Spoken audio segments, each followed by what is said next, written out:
Hey guys, what's up, it's Ellie here. An interview including co-creative director Harvey Smith and art director Sebastian Mitten of Arcane Studios was live streamed on Twitch at Gamescom, where the two discussed some more about Dishonored 2 and showed off some new gameplay of both protagonists. The two discussed their goals of having very detailed level design that was coherent and larger than the previous game before showing off the two new pieces of gameplay. The first of which was the Corvo High Chaos gameplay in the Dust District, previously made exclusive to QuakeCon attendees. So let's get into this gameplay. We first pan across a scene that we have seen before during the E3 demo, which then switches to a contrasting darker scene. Now if we look in the bottom left, we will see a board that reads, and I'm not sure how to pronounce this, so I hope I get it right, but Shindari Peak, Miners Family Committee, meeting every 4th day at 9 PM, West Cape Hotel. Not sure if this is a proper location we will find ourselves in, or an example of the added life and story given to the locals of the city. We then see a few more familiar scenes before getting into the actual Corvo gameplay. A new location is shown, Crone Hand Saloon, which has fallen to the bloodfly infestation and is guarded by nest keepers. As you will see, nest keepers are sort of the previous game's equivalent of weepers, and they maintain and protect bloodfly nests. Blink was also shown before Corvo uses the ability again to swiftly take out the first threat, and then he turns and uses Bend Time to quickly take out the second.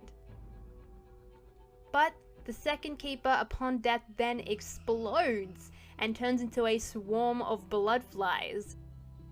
The swarm tries to attack Corvo, but he uses his possession ability to jump into the body of a bloodfly and escape.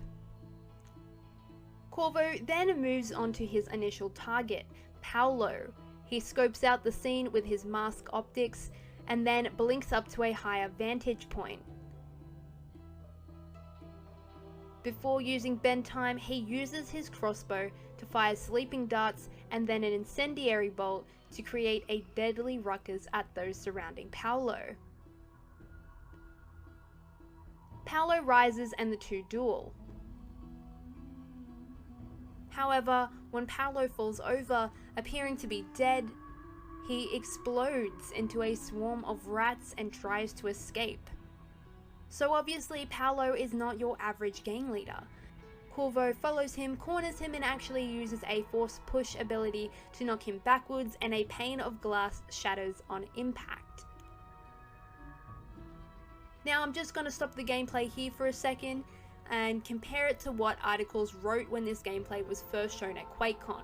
This gameplay was obviously cut up and shortened for Gamescom, so there are a few bits that we don't see that others have seen.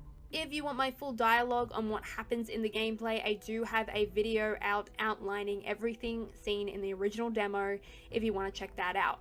After knocking Paolo out, Corvo brings his unconscious body to Vice Overseer Byrne, which definitely shows the contrasting paths shown in both this gameplay and the gameplay of this mission in Emily's perspective. Whose side do you think you'd choose? Let me know in the comments. And then we were brought to the Clockwork Mansion material, where we will see some gameplay from the perspective of Emily. In an urban area outside of the Clockwork Mansion, Emily uses her spyglass to plan out her attack. Using Shadow Walk, she starts towards her first guard. She stalks him before throwing him up in the air and pretty gruesomely tearing him apart. She then throws him back down and continues crawling close to the ground, still using the ability. She then moves to attack her next target, without even alerting the guard nearby.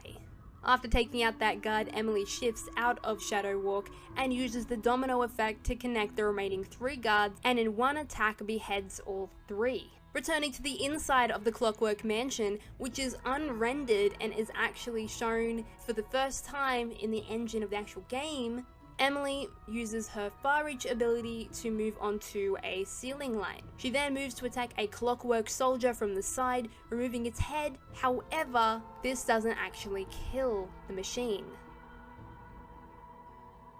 She pulls out her pistol and attacks it a couple times before jumping back onto the soldier and destroying its core. She then continues and repeats these actions on a second Clockwork Soldier below.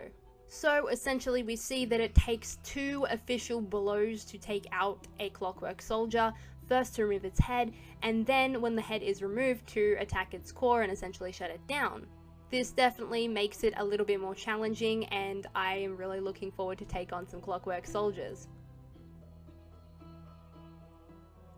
And that's basically it for the gameplay. Now returning to the interview, the two discussed a few things we've already gone over in multiple videos. However, there were some further interesting points made that we haven't covered yet. There were some great points made about the role of women in the series, and broadening those roles in Dishonored 2. Obviously, Emily is a great example of that. Last game, she was the small girl who was kidnapped and that Corvo had to rescue, and now she is this grown-up, powerful, strong assassin that we get to play in the game. We also see the return of another strong and powerful character, Delilah, as well as the introduction of another strong character, Megan Foster, who is the captain of the Dreadful Whale.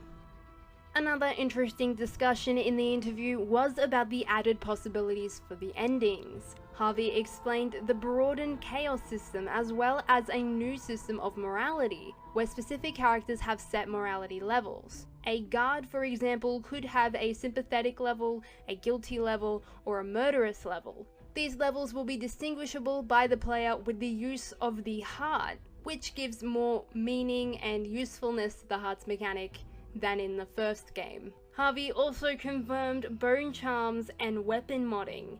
This is pretty exciting, guys, and I know that I'm definitely gonna have fun with that. So that's it, guys. I hope you guys enjoyed the video, and if you did, please leave a like. Subscribe for more Dishonored content. There's so much more that I've talked about in this that I will be going into detail in future videos, because I definitely want to speculate. I definitely want to try and find some more information, so look out for those videos soon. So make sure you subscribe for that, and yeah, I'll see you guys in the next video.